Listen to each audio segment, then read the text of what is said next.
What is the greatest it, I'll do it myself moment in history?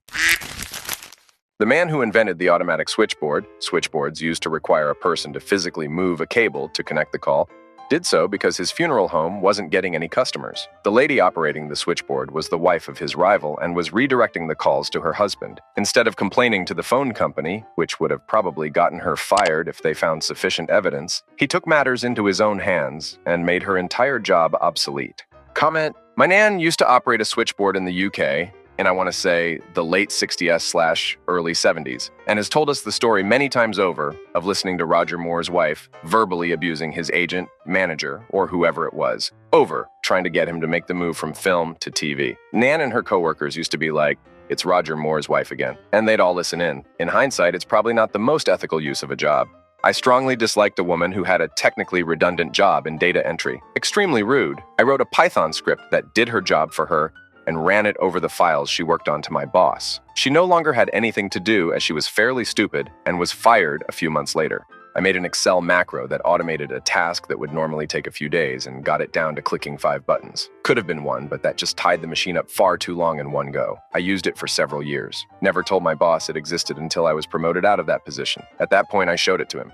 He was a good dude, so I was glad to let my work continue to help him out after I moved on. Story 2. Dr. Barry Marshall for infecting himself with H. pylori to prove they were the cause of ulcers. He earned a Nobel Prize for his efforts. Seriously, go watch old TV shows and movies.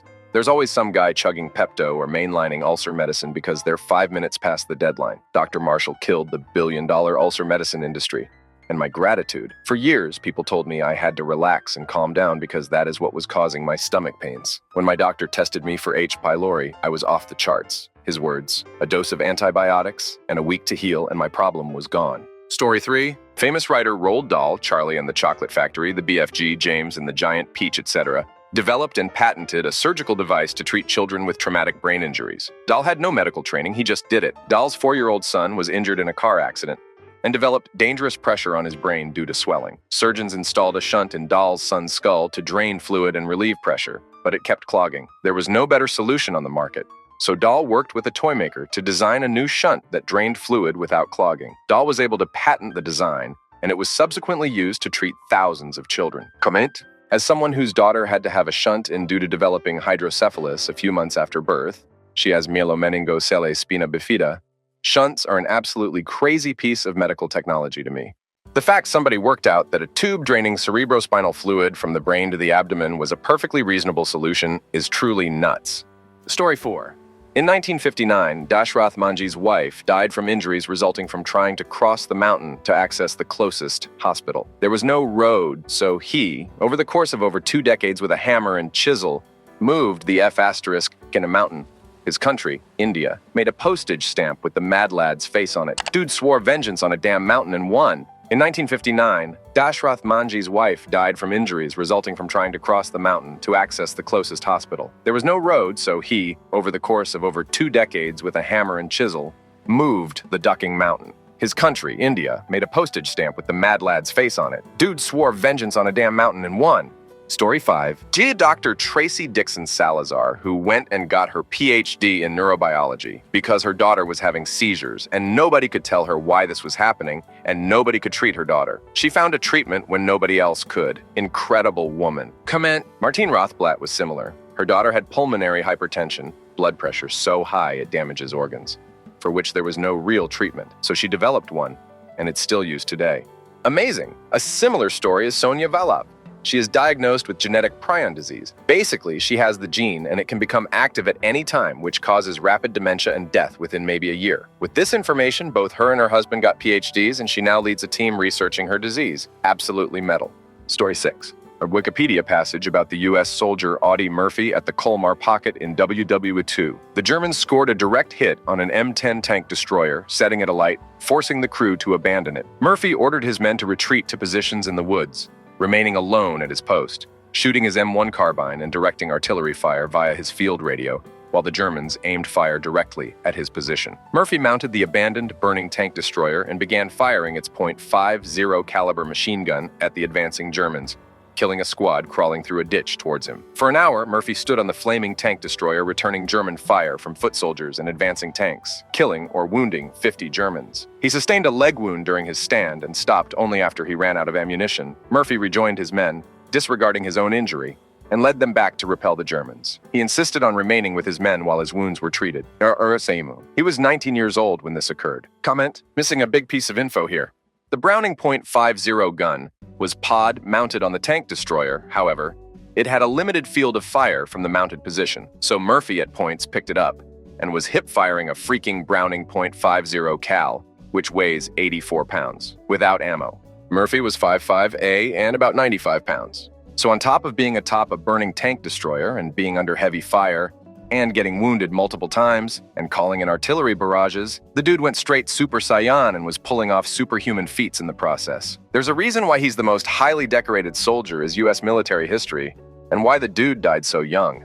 Story 7. North Korea attempted to hack someone who used to do cybersecurity for the Department of Defense in an attempt to steal some of his hacking software. He notified the FBI, and after waiting a year for nothing to come of it, he decided to hack into servers and routers of North Korea and effectively took down their internet as well as virtually all of their sites for many days. Story 8. Newton inventing calculus. He was trying to solve problems that were unsolvable or very tedious to solve. Instead of trying to solve them with the help of his peers, he simply invented a new branch of mathematics to solve them, and then he basically discarded his invention after he achieved his goal because he moved on to other problems. Later, there were rumblings about a new way to solve problems, and he's like, "Oh yeah, I did that years ago. It's in some of my journals over there." Story 9. John Stapp, Air Force doctor who was convinced that more pilots could survive if their seats didn't disintegrate on crash landings. He proved it by strapping himself into a Mythbusters-style rocket sled and not dying. His work led to safer planes and cars. By riding the decelerator sled, Stapp demonstrated that a human can withstand at least 46.2 g in the forward position with adequate harnessing. This is the highest known acceleration voluntarily encountered by a human, set on December 10, 1954. Stapp reached a speed of 632 miles per hour, 1,017 kilometers per h, which broke the land speed record and made him the fastest man on Earth. Story 10. The woman who delivered her own baby by C-section. I guess she has several kids and knew the baby was in distress, but her husband was at the bar. So she took a shot of alcohol and delivered the baby. They all lived, even the husband. Story 11. English Dr. Edward Jenner noticed that milkmaids who had caught cowpox, a close genetic relative of smallpox with significantly reduced virulence, did not seem to catch smallpox when outbreaks would occur. As a result, he hypothesized to other physicians that infection with cowpox could be used to prevent smallpox, but they didn't buy it and essentially laughed him out of the room. Jenner proceeded to infect his gardener's 8-year-old son with cowpox, and after the boy recovered, exposed him to smallpox repeatedly, effectively demonstrating his initial hypothesis to the initially skeptical medical community. Jenner's On the Origin of the Vaccine Inoculation, wherein he published his results, set the foundation for the first smallpox vaccine and, eventually, the eradication of the disease altogether. Comment. In case people are wondering why Jenner had chosen James Phipps, the gardener's child, it was because he needed a subject who had not been affected by smallpox in any way in order to successfully test it. Smallpox was so common, finding people affected by pockmarks, scars left behind by the disease, was a regular occurrence. 7 out of 10 people survived the awful disease. He would have tested it on an adult if he could have found one at the time. Phipps was the only person that he could find that he knew for a certainty had not been touched by smallpox. It's insane how much of a widespread problem it was, and now it's pretty much non-existent, except for a couple of vials and disease control sites. To end on a happy note, Jenner bought a cottage for Phipps later on his life to repay him. Phipps and his wife and kids lived there, not having to pay rent for the rest of their lives. The cottage is now a museum to Jenner, Phipps, and vaccination. Story 12. General Vladimir Pikolov didn't want his men exposed to radiation during the Chernobyl disaster, so he personally drove around the perimeter of the power plant to get exact radiation levels and exposing himself to 137 rems. A lot of people think that this was just a part of the show, but this man really made a necessary sacrifice and should be acknowledged as a hero. Story 13. I've told this story before, but I went to the dentist many years ago to have a rotten tooth pulled. The dentist, who was highly skilled and qualified, numbed me up, grabbed the pliers, attached them to the tooth, and pulled. Nothing happened. It didn't help that she was pretty small and simply didn't have the strength to do it. She apologized and said she'd go and get a beefier colleague, but I'd have to wait for half an hour since the other dentist was out at lunch. I said, damn it, I'd do it myself. So she put the pliers over my tooth. I checked with her about 5 times that it was the correct tooth and gave it an almighty yank. Finally, out popped the tooth. It turns out the reason it was so recalcitrant was that it had 3 roots instead of just 2. Anyway, I got a discount of £2.50 for doing the job myself. Story 14. John Walsh's son was abducted from a Sears in 1981, and his decapitated head was found 2 weeks later. The rest of his body was never found. They were never able to pin the murder on anyone. John Walsh got involved in victim advocacy and started America's Most Wanted, helping capture more than 1,000 criminals, some of which were on the FBI's Most Wanted list. It was eventually determined, with minimal evidence, that a serial killer named Otis Toole was Adam's killer. To this day, department stores commonly have a code Adam, named after Walsh's son, to help locate children who were lost or abducted from public spaces. Edit. Adam Walsh was 6 when he was abducted and murdered. Story 15. They wouldn't let George Lucas direct *Gordon*, so he came up with *Star Wars*. Edit. Same with Spielberg, James Bond, and Indiana Jones. But I think George wins on that one. Story 16. When Bill Burr attacked the city of Philly when all the comedians before him got booed off the stage, he sat there and did his 15 minutes. And in all 15 minutes, he roasted, burned, attacked, whatever you want to call it, basically cooked the city of Philadelphia and everything it stood for. Story 17. Benedict Arnold. Horatio Gates was useless at the Battle of Saratoga, and the 2 men hated each other. Halfway through the battle, Gates relieved Arnold of his command. Seeing that the American counterattack was stalled, Arnold rode out and rallied the troops from the front, saving the day and directly leading to the British surrender. In the process, he was shot in his left leg, which was then crushed as his horse was also shot out from under him. When Gates's messenger finally arrived to order him to return back to headquarters, Arnold had to be carried back in a litter. The animosity between Gates and Arnold caused Gates to refuse to acknowledge that Arnold had participated in the battle at all. Gates was more astute politically, and the Continental Congress sided with Gates, which was a major contributory factor in Arnold's later treason. Meanwhile, Gates was given command of the Southern Army, led it to great failure, and was removed. After the war, Arnold allegedly asked what would happen if he returned to the U.S. He was told they would build a monument to his left leg and hang the rest of him. Story 18. Of all the moments I don't see in this thread, I'd say Catherine the Great's overthrow of her husband. He was such an incompetent ruler that she decided to organize a military coup, which ended amazingly peacefully. Story 19. The guy who invented rubber gloves for surgeons was himself a doctor, whose nurse, also his wife, was suffering from contact dermatitis from all the chemicals they used to create an antiseptic environment. So he designed some rubber gloves and asked Goodyear to make them for him, accidentally inventing the beginning of aseptic surgery in the process. Story 20. Oh my word, I won't remember names here. The series Band of Brothers is based off of true stories told by YI vets that were a part of Easy Company. You get to see them tell their story, while a recreation of their telling is made into cinematic format. There was one point where there was a planned raid battle of sorts. They had another group they were attacking with on the other side of a small town. The person in charge was supposed to call up the other company, but he ended up panicking and was unable to make the call. One of the soldiers was like, "Screw it, I'll do it myself." But no, not by calling them or getting their attention from a distance. This man instead ran toward enemy line, past them, and all the way to the other company and ran all the way back. The thing is, people usually have their guns aimed at distance. They don't expect someone to just wind up right next to them. I can also imagine that the enemy was a bit befuddled seeing this guy. He was untouched and was a hero that day. To see better details about this, read comments and look up Ronald Spears at Foy. The entire series is a flurry of brave individuals who did and dealt with unthinkable things. My favorite recounting is the medic episode. I love that they spent an episode focusing on a medic and how flippin' tough it'd be to be one. Medics often end up being the soldiers that helps the most, but sees the most death of comrades.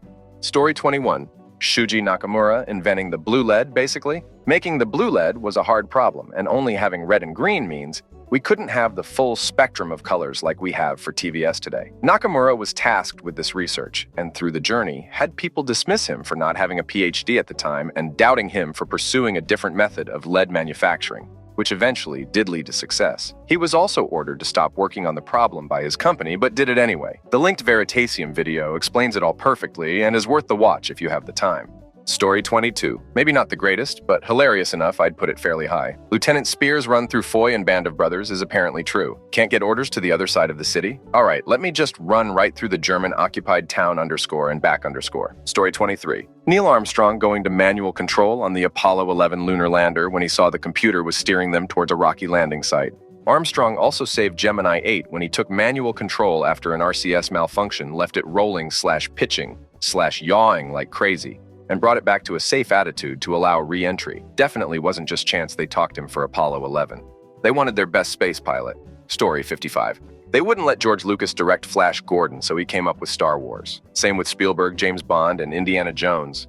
But I think George wins on that one. Similarly, Nintendo wanted to make a Popeye game, but they couldn't get the license. So that game became Donkey Kong, which spawned the Mario series. And that arguably changed the entire video games industry. Story 24. I don't know that it's the greatest in history, but after patiently waiting for my mom to explain things, at age 12 I went to the bookstore and bought my own How to Explain Keeks to Your 10, 12-year-old. Good thing too, because I'm 46 now and she still hasn't broached the subject. Story 25. Benedict Arnold was sitting in his tent getting wasted, telling them not to chop off his leg while the Continental Army was getting routed in Saratoga. He said, "Damn it, I'll do it myself," and got back on his horse piss, drunk with a broken leg, and rode to the front lines, rallied the troops, led a charge, and won the battle. He was called the hero of Saratoga. Then they stuck him in a desk job, passed him over for promotion because they didn't want two commanders from the same colony and because his leg was messed up. So he plotted to surrender West Point to the British.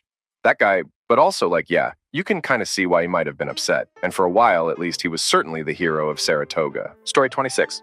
A man whittled Pilecki who willingly went to Auschwitz so he could make an underground movement there. He survived and escaped a few years later, and in his report from this experience, he said he could feel the smell of a forest from about 100 meters, 330 feet. What shows how inhumane this camp was. He then was suspected by communists of collaboration with Nazis and was killed. He could have survived by telling who is also a collaborant, but he refused, saying, my translation, "I lived in a way not to be scared in a moment of death." Story 27. The guy that got hired at a software company for the specific purpose of fixing a bug he'd been reporting for years. He started, fixed the bug in 2 weeks, let out a big sigh, and quit. Story 28.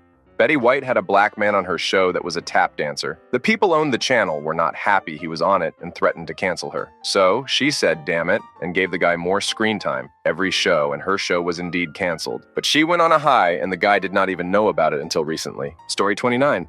The Khwarezmid Empire killing Genghis Khan's messengers, resulting in Genghis Khan wiping everything to do with the Khwarezmid Empire off the face of the earth. Story 30. John von Neumann was one of the greatest mathematicians of all time. However, he kept being frustrated by the physicists, never being able to build a properly working computer to do his calculations. So in 1945, he basically said, damn it, just do this, and described the architecture which is basically the foundation of all modern computers, which is referred to as von Neumann architecture. Dude was also part of the Manhattan Project, a pioneer of game theory, and did analyses which preceded the discovery of the structure of DNA. Absolute monster of an intellect. Story 31. Barry Marshall, this dude, wanted to prove his theory of how Helicobacter pylori causes peptic ulcers, and his findings were laughed off by the medical community. So, he ingested the bacteria and went through hell for 10 days to prove his theory. His work eventually got him a Nobel Prize.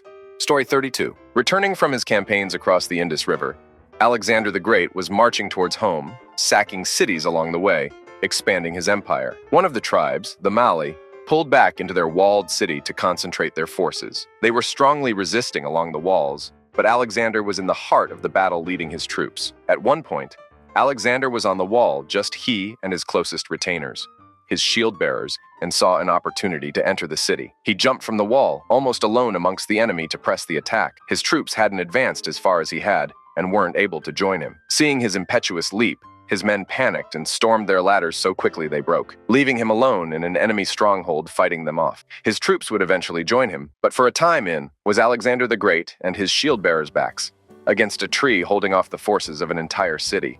Story 33. Liu Bang was a minor functionary in Imperial China. He was once in charge of moving a group of prisoners from A to B, but they escaped. The penalty for allowing this was death. Unsurprisingly, he felt this wasn't ideal. So he began a rebellion which ended with the fall of the I misread this bit, 5 centuries-old Qin dynasty, and Liu becoming the Gaozu Emperor, founder of the Han dynasty and considered one of the greatest Chinese emperors. Story 34. Leo Major single-handedly captured 93 German soldiers during the Battle of the Scheldt in Zeeland in the southern Netherlands. According to the Ottawa Citizen, Major and his friend, Corporal Wilfred Arsenault, were assigned to determine the fates of a company of recruits that had disappeared after being sent to capture a town. However, as Arsenault fell ill, Major went alone. After finding the company's abandoned equipment and determining they had been captured, Major entered a house to find shelter from the rain and the cold when he spotted 2 German soldiers walking along a dike. He captured the first German, used him as bait to capture the other, and brought his captives to their commanding officer. The officer and his company, totaling around 100 men, surrendered, though 3 of the soldiers were killed by Major. In a nearby group of houses, SS troops, witnessing the company surrender, opened fire on them, killing 7 and injuring some others. Major disregarded the enemy fire and continued escorting his prisoners to the Canadian front line, ordering a passing Canadian tank to fire on the SS troops. He marched back to camp with the surviving 93 prisoners. Story 35. The hunter Jim Corbett had more than a few of these. Born in India during colonial times, he had a deep love for the country of his birth, and when he heard villages were having problems with man-eating big cats, he lent his services as a keen shot to protect the local villages. It's reckoned from logs that were kept that the big cats he slew had killed over **1 200 ** people altogether, the deadliest of which was the infamous tiger of Champawat. It was a female Bengal tiger that had a documented **436 ** victim kill count. Corbett eventually found her by following a trail of blood from a 16-year-old girl it had killed and dragged off into the wilderness. The maddest thing is, he went on all of these hunts *** on foot and alone ***. Later on in his life, he ended up putting his efforts towards conservation. The catalyst for which was that he realized a lot of these man-eaters had damaged teeth and were actually killing the humans out of starvation, as they could not attack their regular prey with tougher hides anymore. The Jim Corbett National Park in India has the highest numbers tigers residing there of any of its national parks. Story 36. Giuseppe Garibaldi in the 1800s wanted his birthplace nice to be in one of the Italian provinces, since he considered himself Italian, but it was in France. Got so fed up, he mustered an army, conquered Nice and all of the Italian provinces, effectively creating the unified country of Italy, then handed it over to the king of one province because he didn't want to rule. Retired from the army and sold pasta for a living. Legit one of my favorite guys ever. Story 37. Barry Marshall, an incredible Aussie doctor and microbiologist, got tired of other professionals discounting his theory that peptic ulcers are caused by bacteria and not stress. So he infected himself with H. pylori bacteria, got an ulcer, then cured it with antibiotics. Won Nobel Prize. What a boss. Story 38. Hannibal crossing the Alps to take on the Romans, and then subsequently annihilating multiple Roman armies and rampaging through Italy for nearly a decade, has to be up there somewhere. It's a shame the rest of Carthage lost on its other fronts. Story 39. I like the story of the Chinese general who was outnumbered in his castle against the enemy. Instead of properly defending said castle, he opened the gates and played the flute atop the wall. The enemy general knew of his famous ambushes, looked at him, and decided to withdraw from the castle. Nobody else could pull that off, and he did. For some reason, I find this absurd strategy hilarious. Genius general, but sadly can't remember his name for the moment. Story 40. I don't know about the greatest, but that school shooting where the cops weren't going inside yet, and they were preventing anyone from going in. So this one mom went in there, somehow getting past the cops, and saved her kids, and at least one of her kids' friend. Story 41. According to legend, Saint Mary came in a dream to a 10-year-old Russian girl to tell her where a long-lost icon was buried. She told her priest about it, but he did not believe her. She had the dream and got brushed off 2 more times. Then she and her mom just went and dug it up themselves, and there it was. Story 42. Julius Caesar pretty much lived by that code. Probably the best example was during the Civil War, when no one was brave enough to break into the temple and loot the national treasury for their various faction. Caesar himself marched up to the temple doors, threatened to kill the temple guard, and started to bag the gold himself. Story 43. When Queen recorded The Show Must Go On, Freddie was really ill by that point, and Brian May thought he was too weak to record the song. He downed a shot of vodka, said, "I'll do it, darling," and smashed it in one take. Story 44. Joseph Armand Bombardier was living in rural Canada when his son had his appendix fail during winter. At EV that time, there was no good way to transport patients through the snow, so his son died. In response, the man invented the snowmobile. Story 45. Cliff Stoll. Back in the mid-'80s, he reported to everyone who should care that someone was trying to hack UCL Berkeley computers looking for information on nuclear secrets and other classified military information. His bosses said to just close the back door that allowed the hack, but he convinced them otherwise and worked with the FBI and other authorities to capture the hacker. Story 46. Teddy Roosevelt's son, a decorated senior officer with no need to put himself in harm's way, volunteered to go ashore on D-Day at Utah Beach with his 1st Infantry Division to personally lead the troops in the biggest amphibious landing in history. Story 47. A dude named Lenny Skutnik took it upon himself to jump into a frozen river to save an airline crash victim when all hope seemed lost. First true hero I ever saw. Story 48. Ferruccio Lamborghini made agriculture tractors. He bought a Ferrari and complained about the quality to the owner of Ferrari, Enzo. He was basically told to piss off, so Ferruccio started manufacturing his own cars as well, now known as Lamborghini. Story 49. Audie Murphy in WW2 successfully held off an entire German company, 240 men, for an hour and then led a successful counterattack while wounded and out of ammo. Story 50. To me, it was when Jack Nicklaus showed Johnny Miller on how to properly put on the 10th green at Harbor Shores. Story 51. The doctor who had to do his own appendectomy in a mirror because he was the only one who could do it in Antarctica, Aslo. The first guy to remove bladder stones via the urethra decided he didn't want to die. That was highly likely with the operation going through the perineum. Designed his own tool and practiced smashing up nuts in his pockets with it. Then he jammed it up his own cock and solved his own problem. I forget his name. Story 52. The Viking who single-handedly delayed the advancing Saxon army on Stamford Bridge in 1066. That one Viking essentially exhausted the English army, who then had to march from Yorkshire to Hastings to try and fight off William the Conqueror, who defeated them. That then established the feudal system in England, which then directly led on to a lot of other things the British did throughout Europe and the world in the coming centuries. Basically, Olaf the Hairy created the modern world. Story 53. Linus Torvalds and the birth of Git. Don't change license terms for software Linus relies on. He will write you out of business. Same with Linux. He just wanted a free operating system to use. The GNU project had all the parts except a stable kernel. So as a summer project, he just writes his own kernel. He did the same thing with Subsurface. He is an avid scuba diver and was unhappy with the current logging software, so he wrote Subsurface. It's extremely popular. Story 54.